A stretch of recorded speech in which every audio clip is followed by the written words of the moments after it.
about centripetal force and basically talking about something that is not centripetal force and not a force at all. Let's imagine last time you were riding in a car, you're a passenger in the car in the passenger seat, and you're being carefree and careless and crazy and stupid like kids are, and you weren't wearing a seatbelt. And the guy makes a quick turn to the left. Now, think about that. Think about how that feels. You're going to feel like you're being thrown against the passenger door. You're going to feel like this. Then the passenger door starts pushing you over to the side, and you get all tossed and turned around. And the thing that you probably know, but the thing that's important to understand is that there is no force throwing you to the right-hand side of the car, throwing you towards the door. There is no such force. A lot of people call this a centrifugal force, based on the centrifuge. Outward. Centrifugal means outward from the center, and so it's throwing you outward from the turning. But there's no such thing as a centripetal force. It's your inertia. Your body's natural inertia is to continue in a straight line. And when that car makes a hard left-hand turn, your body continues in a straight line until that door on your right-hand side starts pushing you to the left. It's very kind of a weird idea to think about when you're not used to it, but it's important to recognize that when you're making a turn, there is really only one force that's causing you to turn, and that's the centripetal force, not the centrifugal force. Very confusing idea. A lot of people don't understand that. A lot of the lesser known people that don't know their physics, unlike you guys.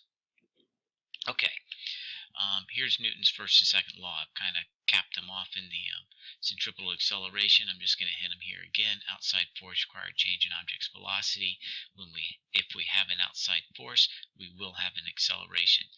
Kind of as before, the acceleration and force vectors are in the same direction. F equals ma. It's either parallel to the object's motion or perpendicular to the object's motion. And because there's a centripetal acceleration perpendicular to the object's motion, that's a result of a centripetal force that's also perpendicular to the object's motion. A centripetal force causes an object to move in a circle. Don't get too hung up. It causes an object to turn. If there's no perpendicular force, Newton's first law says we're going in a straight line. This unbalanced force is what's going to cause us to have a change in velocity to change direction in this case when it's perpendicular. Now, this centripetal force can be produced in a bunch of different ways. Gravity with planets or satellites cause these planets to go around the sun. If you've ever used to playing tetherball, a string, the tension in the string, which causes the tetherball to go around the pole, produces a centripetal force.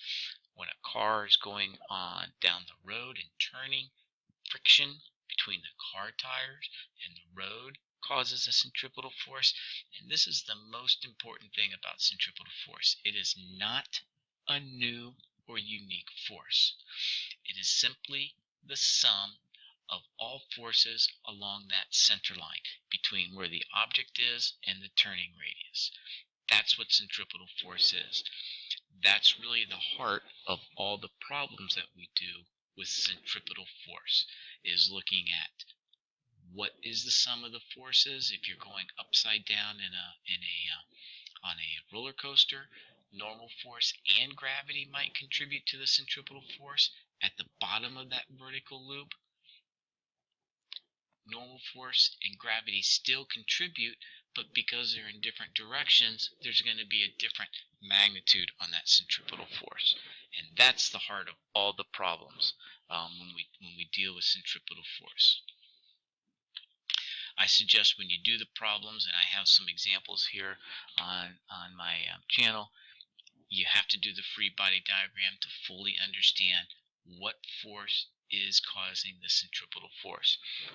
And when you look at that free body diagram, you will see there is no force listed as centripetal. Let me kind of show you real quick as to what I mean.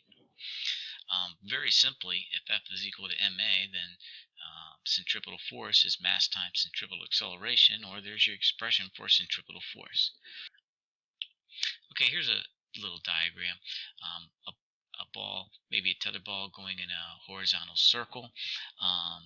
The tension, the rope is attaching it to the center pole, and it's this tension right there that's inward directed. This tension is producing the centripetal force.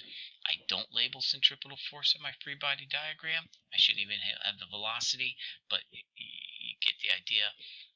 I label it as tension, and then I determine, based on the direction of these forces, which ones are going towards and away from center. That total net force along that center line produces the centripetal force. And so this is the heart. This type of idea, when you're doing these centripetal force problems, is what you do. You draw out your diagram, and then you figure out your total forces along that center line. That produces your centripetal force. We all know that if the string breaks, this tension force goes to zero, so there'd be no centripetal force. Object's going to go in a straight line. That's the only reason we have a centripetal force, is to cause an object to turn. These notes on centripetal force, a lot shorter than centripetal acceleration.